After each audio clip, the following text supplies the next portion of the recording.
ಚಿತ್ರರಂಗದ ಹಿರಿಯ ಕಲಾವಿದ ದೊಡ್ಡಣ್ಣ ಅವರು ಇರೋವಂಥದ್ದು, ಅವ್ರನ್ನೇ ಮಾತಾಡಿಸ್ತಾ ಹೋಗ್ತೀನಿ. ಸರ್, ಸೋನು ನಿಗಮ್ ಅವರು ಏನು ಮಾತಾಡಿದ್ದಾರೆ ಅನ್ನೋವಂಥದ್ದು ಈಗೆಲ್ರಿಗೂ ಕನ್ನಡಿಗರು ಆಕ್ರೋಶಕ್ಕೆ ವ್ಯಕ್ತಪಡಿಸ್ತಿರೋವಂಥದ್ದು, ಏನು ಹೇಳ್ತೀರಾ?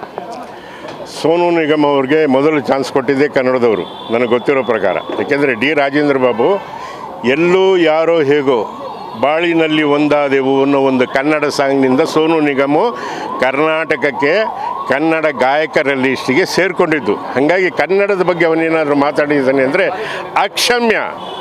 ಅದನ್ನು ದುರಹಂಕಾರದ ಪರಮಾವಧಿ ಅಂತ ಹೇಳಿದರೆ ಬೇರೆ ಇನ್ನೇನು ಮಾರ್ಗ ಇಲ್ಲ.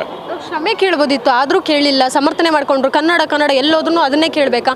ಉಗ್ರರಿಗೆ ಹೋಲಿಸಿರುವಂಥದ್ದು ಕನ್ನಡವನ್ನು.